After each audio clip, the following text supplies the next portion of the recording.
Ahoy!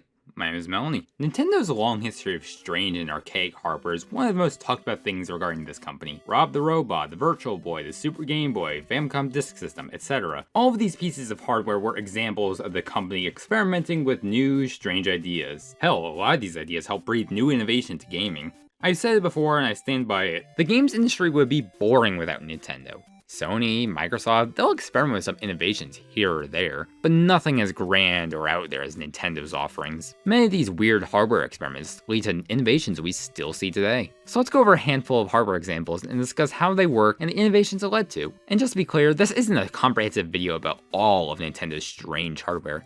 There's plenty of weird hardware like the Famicom 3D headset. These are merely the ones that I just happen to own, but I'd be down to talk about some more strange hardware from Nintendo in the future. But for now, let's talk about what we've got so far. The Super Nintendo Mouse. In 1992, Nintendo was looking to make more educational themed games, particularly with their biggest IP. While most of Nintendo's educational Mario games were developed by third parties, their first one was developed in-house by Nintendo R&D 1, with assistance from Intelligent Systems. The game in question was a creative art and creation app, Mario Paint. Bundled with Mario Paint was the Super Nintendo Mouse. This is a very basic ball mouse that connects to the SNES via the controller port, and was the only way to play the game. This isn't a video about Mario Paint, but as a basic overview, this was a very charming digital art program. By no means was this ever meant to be taken seriously. It's limited heavily, and something like Photoshop or even MS Paint could accomplish so much more. But this was clearly aimed at a much different audience than those programs. Mario Paint was an effort by Nintendo to get the audience of the Super Nintendo interested in the arts, whether it be drawing, simple animations, music, etc. With lots of fun and cute sound effects and music. There's so much to adore with the presentation of this game. It may be limited, but limitations do breed creativity, and I could see myself having a blast with this game had I grown up with it. But as for the mouse itself, I'm sure that genuine digital artists can attest that drawing with the mouse can be a pain in the butt sometimes, and most people would prefer to have a drawing tablet of some kind to work with. Like, obviously given the time period, it probably would have been a little too hard to make a tablet drawing tool to use with the SNES, so mouse is what they went with, given digital art programs were most reminiscent to the PC anyways, with things like KidPix. But overall, this was a really cute use of the hardware. I don't see why this game couldn't have been played with a normal D-pad if you wanted to, but I can definitely see why Nintendo felt it was right to make an accessory for this game alone. While this mouse was designed with Mario Paint in mind, there were a handful of other games made with support for this mouse. Nintendo went on to have some other educational Mario games outsourced to outside developers, such as the software Toolworks. So some of their other educational games, namely the games in the Mario Early Years series, supported it. However, on the other end of the gaming spectrum, Doom and Wolfenstein 3D for SNES had support for this accessory, alongside the SNES port of Civilization. Given that these were PC games ported over to Super Nintendo, the use of the mouse is honestly kind of understandable to me, but there were plans to develop more games for the SNES mouse. There was a canceled game to be developed by DMA Design, the company later on to be known as Rockstar North, called Kid Kirby, a prequel to the Kirby series that was controlled entirely with the SNES mouse. Also, exclusively in Japan, there was a point-and-click game called Mario and Wario, a game where you control a fairy with the mouse, and you guide a blinded Mario with a bucket on his head to the end of each stage. Very strange this game never got localized, as it's entirely in English, so the localization would have taken no time at all. Whatever. Regardless, this mouse was a really cool addition to the SNES, and as I alluded to before, this did lead to some modern innovations in the games industry in the modern day. These days, on all modern consoles, the system itself will allow for plugging in the mouse and keyboard as input, and game developers now have the option to add support for the use of it in their games. Moving on to the next piece of hardware, I might be cheating a little bit as this is purely a hardware feature on a game system, but on the Game Boy Color, you might have noticed this black spot on the top of the system near the cartridge slot. This is the Game Boy Color IR Blaster. For those unaware of what an IR blaster is, think of the same sort of technology used on TV remote. This was implemented into the Game Boy Color to be a quick and dirty data transfer method between two Game Boy Colors without a link cable. This isn't nearly as advanced as link cable transfer, however. The data able to be transferred between Game Boy Colors was very limited. It's not like you could transfer things like Pokemon, the Pokemon games for the Game Boy Color. The things you could transfer were things like special items in the Game Boy Color Pokemon games, or exchange high scores in Super Mario Bros. Deluxe. Mario Bros. Deluxe is a weird-ass game. Apparently this game also supports the Game Boy printer as well, and I'm not too sure why this game supports so many weird hardware features and accessories, but it's pretty cool nonetheless. Anyways, there were a few games that did some pretty cool stuff with this feature, namely Ubisoft games. A total of 8 games for Game Boy Color supported a feature called YubiKey. This was a feature across several games Ubisoft made that allowed you to link up your Game Boys via the IR port and unlock bonus content. This bonus content could be stuff like extra game modes, bonus levels, minigames, etc. This was a really cool initiative by Ubisoft that feels so ahead of its time. Another game with fun functionality is Mission Impossible for Game Boy Color. This game, well, it's nothing special, it's Mission Impossible for the Game Boy Color, but by using the IR blaster and pointing another device that uses IR at the blaster, you can record the signal and resend it via the Game Boy Color. In other words, you can use your Game Boy Color as a super basic universal TV remote.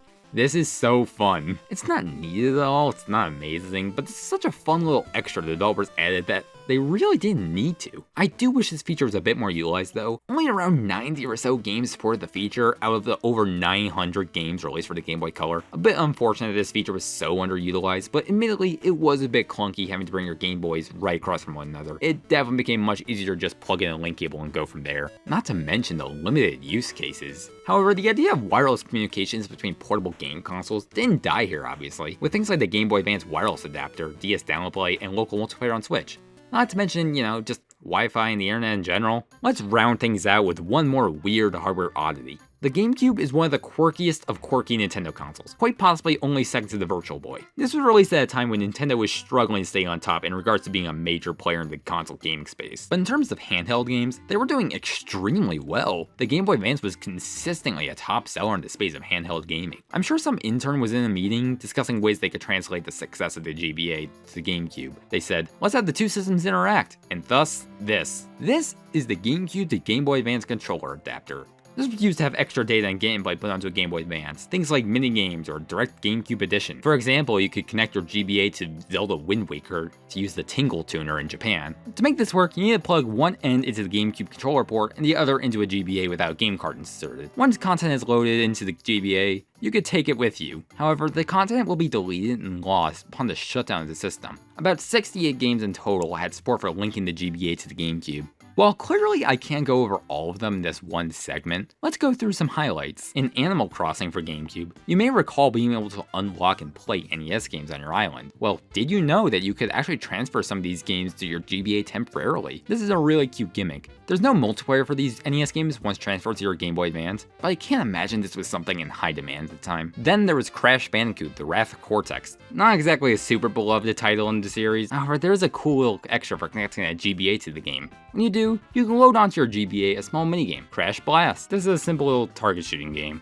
I think everyone's played this game like this before, it's nothing special or amazing. There's no music, only sound effects, but wow is this a fun novelty. Sonic Adventure 1 and 2 for GameCube have a fun extra that, from what I hear from Sonic fans, is a cool addition to their favorite part of Sonic Adventure, the Tiny Chow Garden. This allowed you to transfer Chow and related items between Game Boy Advance and GameCube, and let you take care of your Chow on the go. I'm sure plenty of people got a kick out of this, in all honesty. Now, I'm not exactly the biggest Sonic Adventure aficionado. My experience with Sonic honestly begins and ends with the Genesis games as of now. But from what I hear, it's a very cute addition. Now these are all mostly just cute little diversions. However, there are two games I consider to be the peak of this hardware feature. The first, Pac-Man Vs. This is a multiplayer minigame released as a bonus game in bundles and pre-orders. But my god, this game is so fun. The game works like this. Up to 3 people control the ghosts on a typical Pac-Man game, using the GameCube controllers on the TV. Meanwhile, one person uses the Game Boy Advance to control Pac-Man. This is a really fun, chaotic version of Pac-Man, and I love playing it so damn much. Mario even makes a cameo appearance in the game as the announcer. The game is mostly still accessible today. It was ported to both Nintendo DS and Nintendo Switch via their system's respective Namco museums, though with a major caveat being you need 2 Switch consoles and a Switch port. This is such a lovely little minigame that deserves so much more attention. The second game that is, in my opinion, the pinnacle of this feature is The Legend of Zelda 4 Swords Adventures. Now, I'm not exactly the biggest Zelda fan ever. I really haven't gotten into any of them. I played a couple hours of the Minish Cap and that's about it. But this is a very creative Zelda game based upon an extra mode in the port of Link to the Past for Game Boy Advance. This game, in order to play it, requires 4 Game Boy Advances and 4 GBA link cables. We are reaching peak levels of Archaic here, guys. And while the game definitely could work with just 1 screen, I can see the merit for wanting to do 4 screens for this game. They've built upon this idea in recent years, but not as much as I wish they had. They later on released an anniversary edition of 4 Swords on DSiWare for free. And later for 3DS they made Triforce Heroes. But this game sadly hasn't been ported to other platforms, which is a crying shame. I can't really even recommend you seek this game out, mostly because of the barrier for entry is so high, and the DSiWare game can no longer be obtained anymore, not without hacking your 3DS and pirating it. This is because the game was a limited time offer and was delisted shortly after. And even if they hadn't delisted it, the 3DS eShop is down because Nintendo hates us all. And that's an extremely brief look at 3 strange hardware accessories from Nintendo. Obviously, there's many more weird pieces of hardware from Nintendo I'd love to talk about one day. So if you have suggestions for other weird hardware from Nintendo, or even other gaming companies, let me know in the comments. If you enjoyed this video, please consider subscribing and clicking the like button. I know it's annoyingly cliche, but it really does help out a ton. Thanks so much for watching, and hopefully, I might see you next time. Bye bye.